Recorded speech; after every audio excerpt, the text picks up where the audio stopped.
సామెతలు 3:7. నేను జ్ఞానిని కదా అని నీవు అనుకొనవద్దు, యెహోవాయందు భయభక్తులు కలిగి చెడుతనము విడిచిపెట్టుము. చూడండి, నేను జ్ఞానిని కదా అని నీవు అనుకొనవద్దు. ఎవరు రాశారు ఈ మాట? జ్ఞాని అని సొలొమోను రాశాడు. The wisest man in the world, the richest man in the world, most powerful. అంత జ్ఞాని లేడు. ఆయన అన్నాడు, నేను జ్ఞానిని కదా అని నీవు. మన ప్రాబ్లం ఏంటంటే, నా అంతరుడు ఎవడు లేడన్నా, నేను చాలా అసలు నా పరిస్థితి వేరే, అసలు మీకు తెలియదు, అసలు మీకు తెలియదు అంతే. నాకు తెలియకపోవచ్చు, నీకు తెలియకపోవచ్చు, పక్కన వాళ్ళు తెలియకపోవచ్చు, కానీ ఆయనకు మనదంతా తెలుసు. నువ్వు పుట్టకముందు తెలుసు నువ్వెవరో. కాబట్టి ఏమంటున్నాడు, నేను జ్ఞానిని కదా అనుకోవద్దు. అనుకుంటే ఏం చేస్తాము? నేను జ్ఞానం కాబట్టి నా జ్ఞానం ప్రకారం నడిపిస్తా. ఇప్పుడు నేను ఆయన చేతిలోకి రావాలంటే, నేను బుద్ధిహీనుణ్ణి, నాకు జ్ఞానం లేదు, నా వల్ల కాదు అని నువ్వు అనుకుంటే, ఎప్పుడు? జీవితకాలం అంతట్లో. అంటే ఎంత తొందరగా అనుకుంటే అంత తొందరగా వస్తావు, ఎంత ఆలస్యం అవుతే అంత ఆలస్యం అవుతుంది, అంతే. కాబట్టి మన జ్ఞానాన్ని వదిలేసి అప్పుడు ఆయనకు మనము అప్పగించుకుంటాం. కాబట్టి ఇటు లోకము, ఇటు దేవుడు పనికిరాదు. ఒకటి వదలాల్సి వస్తుంది.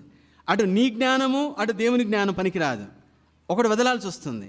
కాబట్టి దేవుని మార్గమునకు నీవు అప్పగించుకోవాలి, లేదా ఆయనకు సరెండర్ అవ్వాలి. అప్పుడే ఆయన నిన్ను నడిపిస్తాడు. దేవుని బిడ్డ, మన భాగ్యం ఏమిటంటే దేవుడే మనం నడిపించాలనుకుంటున్నాడు. అద్భుతమైన నడక, అద్భుతమైన నడక. దైవజనుడు భక్త్ సింగ్ గారు ఆయన ఉన్న దినాల్లో ప్రపంచంలో భక్త్ సింగ్ గారు లాగా తిరిగిన, అంటే విదేశాలు తిరిగిన ఏ వ్యక్తి లేడు ఆయన ఉన్న దినాల్లో. రోరింగ్, అంతే రోరింగ్. 6 నెలలు ప్రపంచం తిరిగి వచ్చేవాడు. ఒకరోజు అమెరికాలో ఆయన ఉంటే, అమెరికా అధ్యక్ష భవన్ నుండి ఆయన పిలిచారంట. బైబిల్ స్టడీ జరుగుతుంటే, అక్కడ వైట్ హౌస్లో బైబిల్ స్టడీ జరుగుతుందంట. ఆయన ఇండియా నుండి భక్త్ సింగ్ వచ్చాడు దైవజనుడు అంటే, ఆయన పిలవండి అని. అంటే ఎంత ప్రఖ్యాతి, అంత ప్రఖ్యాతిగాంచిన దైవజనుడిగా వేల సంఘాలు స్థాపించాడు, వేల సంఘాలు. ఎలాగూ అంటే ఆయన ప్లాన్ ఆ నగరం మీద పక్కన పడేశాడు. లక్షల కొలది ప్రజలు ఆయన ద్వారా రక్షించబడ్డారు. అలాగూ దేవుని చేతిలో వాడబడిన ప్రతి దైవజనుడాలో దేవుడు బహుబలంగా వాడుకున్నాడు. కారణం ఏమిటంటే వాళ్ళ సొంత ప్లాన్, సొంత ఆలోచన, సొంత విధానము, తర్వాత సొంత జ్ఞానము, ఇదంతా కూడా తీసేసి, అయ్యా డబుల్ ఇంజనీరింగ్ చదివినాడు అంటాడు, నాకేం జ్ఞానం లేదని. ఏది? కెనడాలో, ఇంగ్లాండ్లో, వరల్డ్ ఫేమస్ యూనివర్సిటీలో, లండన్లో చదివిన వ్యక్తి అంటాడు, నాకు జ్ఞానం లేదని. అర్థమవుతుందండి? నాకు జ్ఞానం లేదు అంటే, జ్ఞానం అంటే ఈ జ్ఞానం అంతా ఆయన దగ్గర సరెండర్ చేస్తే, ఆయన తన జ్ఞానముతో మహాజ్ఞాని, ఇన్ఫినిట్ ఇంటెలిజెన్స్, ఆయన అనంత జ్ఞాని. ప్రభు అంటున్నాడు, నా బిడ్డ నేనే నిన్ను నడిపిస్తాను. ఎందుకు నాయన చిక్కుల్లో ఉన్నావు? ఎందుకు బాధలో ఉన్నావు?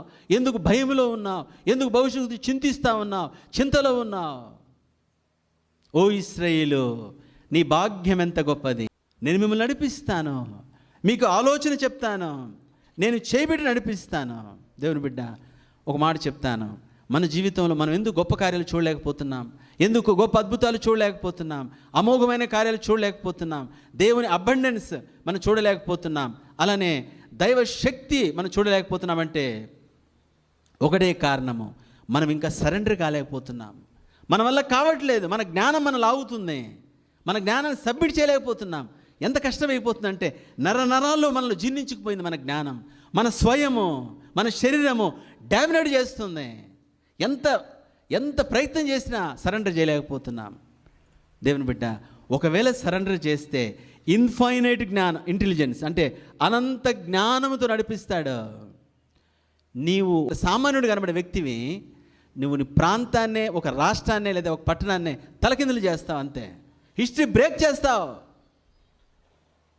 100లో 1 కాదు, హిస్టరీ బ్రేక్ చేస్తావు. ఎందుకంటే అంత ఉంటుంది ఆయనలో. మరి మనం చెప్పడమే కానీ ఎందుకు పొందుకోలేకపోతున్నాం అంటే, ఫస్ట్ మనం చేయడం చాలా కష్టమైంది. మనము డ్రైవ్ చేయాలి, మొత్తం తీయాలా. మనం అడుగేద్దామని సొంత జ్ఞానం వస్తుంది.